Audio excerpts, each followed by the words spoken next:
Assalamu alaikum. Today we are going to start from IELTS speaking, and in the IELTS speaking, what are the different parts I'll be telling, and what are the like other modules like listening, reading, and writing. So we will be discussing something, and then we will be continuing the class. अच्छा, IELTS speaking के अलावा आप लोगों ने क्या बताया? IELTS listening, then reading, writing. Okay, we have these three parts. हमारे यहाँ जो प्रोसीजर होता है ना क्लासेस का, we have suppose today is Monday, Tuesday, Wednesday, Thursday, Friday, Saturday. On Monday it is going to be speaking, today is speaking, then listening, and on Wednesday it is going to be reading, writing, Friday again speaking, and Saturday will be mock test. Why you have to do IELTS? आपको क्यों करना है IELTS? Sir आइल्स तो नहीं करना, basically मैं अपनी English को बेहतर करना चाहता हूँ. Okay, you want to improve your spoken English. Okay. I want to continue my PhD further from foreign country. You have done MS? Yes, sir. MashaAllah. Which subject? Subject? Biotechnology. Biotechnology. Okay. From KPK Abdul Rehan University. KPK Abdul Rehan University. Okay. जी. मैं बाहर जाना चाहती हूँ, तो basically scholarship के लिए आ सकती What's your qualification? BS Biochemistry. Biochemistry. BS. From where are you from? KPK में जाऊँ. KPK Madgaon. जी. UK में फर्दर स्टडीज करने के लिए स्टूडेंट वीजा अप्लाई करना. Okay. And what's your qualification? BS Business Economics के साथ course. Business Economics.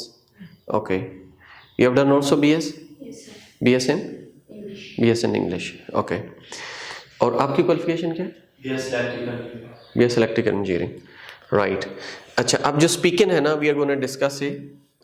In speaking we have part 1 in IELTS, then we have part 2, then we have part 3. अच्छा, आप study visa के लिए जा रहे हैं फॉर BS, तो आपको कम से कम 6 बैंड चाहिए. For MS you need 6.5, for PhD you need 7. अब हर एक के अपने अपने जो है ना, लाइक अगर हम स्पीकिंग की बात करें तो there is a direct band in your speaking. तो यहाँ पे आपको सपोज 7 चाहिए, लिसनिंग में आपको 7 के लिए 30 चाहिए, रीडिंग में भी आप समझें आपको 30 चाहिए, और राइटिंग में आपको 7.0 चाहिए. तो तब जाके आप मीट कर पाएंगे criteria. In speaking and in writing directly there is a band, और लिसनिंग रीडिंग में आपका स्कोर होता है out of 40 you have to get. ये टोटल 40 स्कोर है listening and reading. Out of 40 आप लोगों ने ये अचीव करना होता है. अच्छा, आ जाए पार्ट 1 जो है. पार्ट 1 के अंदर we have 4 to 5 minutes and this is called interview. Interview में एग्जामिनर आपसे जो क्वेश्चंस करेगा, there will be your social questions और पर्सनल क्वेश्चंस. फॉर एग्जांपल, मैं आपसे क्वेश्चन कर सकता हूँ about your education, about your family, about the movies you watch, about the music you listen to, about the clothes you wear, about the places you visit, about the food you eat, music you listen to. इस किस्म की different चीज़ें, colours you like. तो ये चंद एक social चीज़ें होती हैं, वो आपकी पर्सनल चीज़ें होती हैं, अपनी लाइफ से रिलेट कर रही होती हैं डायरेक्टली. कोई ऐसा नहीं है कि आपसे बायोकेमिस्ट्री, बायोटेक्नोलॉजी के बारे में बात करना शुरू कर दें, इंग्लिश ग्रामर में टेक्निकली कोई बातें पूछना शुरू कर दें, ऐसा नहीं होता. तो आपको जो चीज़ें पूछेंगे वो ऐसी होती हैं कि वो सोशल होती हैं, आप इजीली उनको आंसर कर सकते हैं. अच्छा, ये तो हो गया आपका इंटरव्यू. इंटरव्यू में एग्जामिनर क्या जज करता है? एक आप लोगों ने सेंटेंस स्टार्टर लगाना होता है. क्या लगाना होता है? Starter. Starter mean, for example आपके पास एक वर्ड है well, you know, you see, gap fillers भी जो होते हैं. In my point of view, I think, I believe, let me think, let me remind, let me joggle my memories. ठीक है. I am not into music. इस तरह के कुछ स्टार्टर्स होते हैं जो आप लोगों ने लगाने होते हैं. एक एग्जामिनर आपका स्टार्टर देखता है, दूसरा एग्जामिनर देखता है कि आप जो स्पोकन इंग्लिश लैंग्वेज बोल रहे हैं, आर देयर कॉन्ट्रैक्शंस. कॉन्ट्रैक्शंस होनी चाहिए. रिटन लैंग्वेज में I am a teacher, I am a teacher. I have 4 words and I have spaces. और जब ये स्पोकन बनता है तो I am को जब आप लिखते हैं तो it would be I am like this, I am. अब यहाँ पे आई एम को आगे आ है तो मैं ये बना दूंगा I am a teacher. I am a 3 words का एक स्पोकन वर्ड बन जाता है teacher, I am a teacher. तो वो आपकी कॉन्ट्रैक्शंस को देख रहे होते हैं। ठीक हो गया। फिर आपने जो अपना आंसर देना होता है, आप इस आंसर को ले सकते हैं 2 to 3 सेंटेंसेस। 2 सेंटेंसेस बताएं, 3 सेंटेंसेस बताएं। यहाँ चूँकि आपके पास टाइम है 4 to 5 मिनट्स, तो एग्जामिनर की मर्जी है कि वो आपसे 4 क्वेश्चन करे, 5 करे, 10 करे। It's up to you, it's up to the examiner. तो आप लोगों ने उस वक्त तक बोलते जाना है जब तक एग्जामिनर आपको चुप नहीं कराता। ज़्यादातर जो मिस्टेक्स होती हैं वो टेंसेस की होती हैं। Instead of present tense we speak past tense, instead of past tense we use present tense, या फिर हम हेल्पिंग वर्ब्स जो यूज़ करते हैं वो उसमें ज़्यादा इश्यूज आते हैं। You can go for 1 fact and 1 opinion. 1 fact 1 opinion. अच्छा, फैक्ट क्या है, ओपिनियन क्या है? For example this white board is a fact. तो ये वाइट बोर्ड जो है हम क्यों यूज़ करते हैं? Why am using white board? To write something, to illustrate my students. ठीक है, to explain something I use this white board. ठीक है, we use white board in the classroom to write something to explain our students. ठीक है, तो white board is a fact. Opinion क्या है? To write something, to explain something to my students. अच्छा, camera जो है इट्स अ फैक्ट। ओपिनियन इसके बारे में क्या है, या इसका यूज़ क्या है, इसका काम क्या है? We use it to record the movies, to record the lectures, to make the click the photographs। ठीक है, तो वो फिर आगे ये उसका यूज़ हो जाता है। तो आपसे जो भी चीज़ पूछी जाए आपने उससे रेलिवेंट रहना है और उससे रेलिवेंट देना है। अच्छा, इसके अंदर ना टू द पॉइंट आंसर देना होता है। What do you mean by two the point answer? जैसे मैं पूछता हूँ कि व्हाट्स योर क्वालिफिकेशन, तो आप कहते हैं कि well I have studied in कौन सी university? Abdul Wali Khan. I have studied in Abdul Wali Khan universities and during my university life I stayed in a hostel, in a private hostel. अब मेरा question क्या था? What's your qualification? Answer क्या है कि मैं university में पढ़ा हूँ, मैं हॉस्टल में रहता हूँ। तो क्या रेलिवेंट आंसर था? नहीं था। क्वालिफिकेशन के मतलब है कि I have done BS biotechnology, I have done BS biotechnology, I have done MS biotechnology. तो ये आंसर था। अब आंसर नहीं किया तो फ़ायदा नहीं है।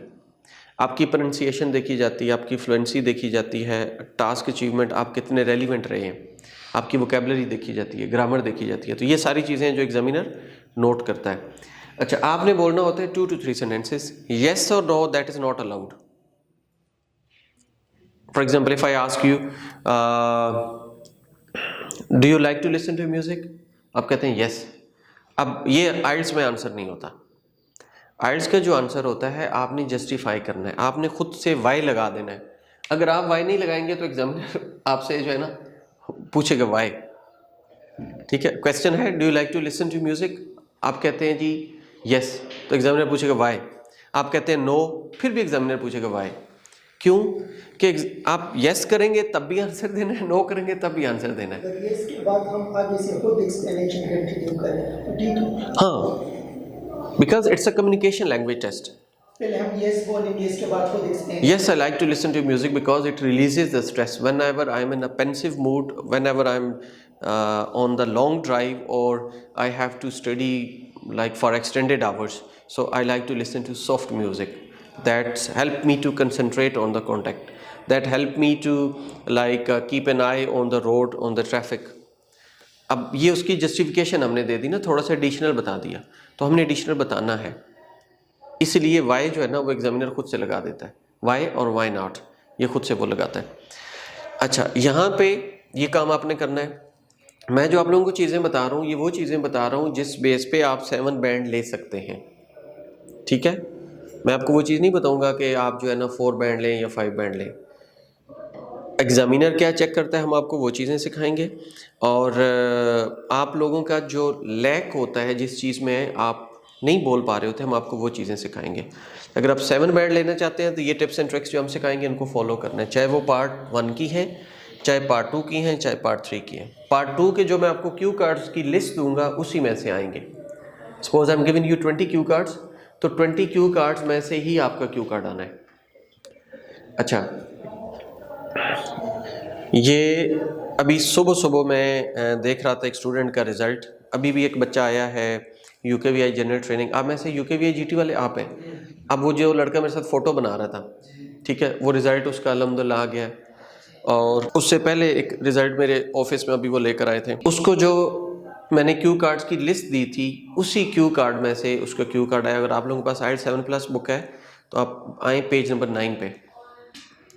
IELTS 7+ वाली है, पेज नंबर 9 पे आए। यहाँ पे शॉपिंग सेंटर वाला एक है टॉप क्यू कार्ड। पेज 9 पे पहला क्यू कार्ड है शॉपिंग सेंटर। नेक्स्ट पेज पे आए, ये पहला क्यू कार्ड क्या लिखा है? Describe a shopping centre. ठीक है, अब ये हमारा तीसरा क्यू कार्ड है। अब उसका यही क्यू कार्ड था रियल टेस्ट में, स्पीकिंग में। अच्छा, उससे अगले दिन एक लड़की थी, उसको मैंने एक क्यू कार्ड टेस्ट में मैंने उसे दिया था, describe a situation when you got late. यहाँ पे मैंने उसे ड्यूरिंग मॉक टेस्ट में जा रही थी, 2:30 बजे टेस्ट था। सुबह मैंने उसे जो टेस्ट लिया, मैंने उसको बोला कि describe situation when you got late, और उसका वही क्यू कार्ड था। तो हम जो आपको क्यू कार्ड्स की लिस्ट देंगे, चूंकि मुझे पता है एग्जामिनर क्या पूछता है, क्यों पता है, हमारे स्टूडेंट्स आके हमें बताते हैं और हम उनको नोट करते रहते हैं कि यार ये 4 बार रिपीट हुआ है, ये 6 बार रिपीट हुआ है, ये तो कभी आया ही नहीं है। जो बार बार रिपीट हो रहे होते हैं वही हम अपने स्टूडेंट्स को रट्टा लगवा देते हैं। और इनकी हमने PDF बनाई हुई है, वो PDF जो है हम आपको प्रोवाइड करेंगे। और उस PDF के ना सिर्फ क्वेश्चंस हैं, we have prepared the model answers as well. ये अभी सुबह सुबह मैंने किसी लड़के से शेयर भी की थी। हाँ, ये क्यू कार्ड की लिस्ट है। इस लिस्ट में ये वाले क्यू कार्ड्स हैं, ठीक है। अच्छा, ये मैंने उस स्टूडेंट को दिए, उससे हट के मैंने उसको ये मॉडल आंसर्स दिए। ये लिस्ट है and this is the part 2 model answer, और ये उसका पार्ट 3 है जो फॉलो अप क्वेश्चन है ना, ये वाला part, we call it follow up question. ये क्यू कार्ड है, तो ये हमने पूरा बना के रखा हुआ है पहले से। ये नहीं कि आप जाएं और आप सर्च करें और आप अपना टाइम वेस्ट करें। We have prepared each and everything. तो आपको इससे क्या हेल्प मिल जाएगी कि आपको कोई परेशान होने की ज़रूरत ही नहीं है। Follow up questions. अच्छा, अब पार्ट 1 में एग्जामिनर जो क्वेश्चंस करता है, आप लोगों ने बिल्कुल रिलैक्स रहना है, बिल्कुल परेशान नहीं होना। हम यहाँ स्टूडेंट्स के कैमरे के ऊपर टेस्ट करते हैं ताकि जो हेजिटेशन होती है ना वो ख़त्म हो जाए। आप एक दूसरे से भी क्वेश्चंस करेंगे, आप जो है 1-on-1 मेरे से भी क्वेश्चंस करेंगे, मैं आपसे क्वेश्चंस करूँगा। आप यहाँ भी आएंगे, यहाँ भी अपना क्यू कार्ड एक्सप्लेन करेंगे, वहाँ बैठे बैठे एक्सप्लेन करेंगे, like we did on Friday, you are here on Friday. बाकी तो सारे न्यू है। तो हमने वो एक एक्टिविटी की थी कि स्टूडेंट अपना अपना सुनाता है, कॉन्फिडेंस मिलता है। जो मिस्टेक्स आती हैं पहले चंद एक दिनों में मैं नहीं छेड़ता, ताकि स्टूडेंट्स थोड़ा सा उसको इंकरेजमेंट मिल जाए। फिर जब स्टूडेंट यहाँ आता है, बोलने शुरू करते हैं, तो खुद ही आपको रियलाइज़ हो जाता है।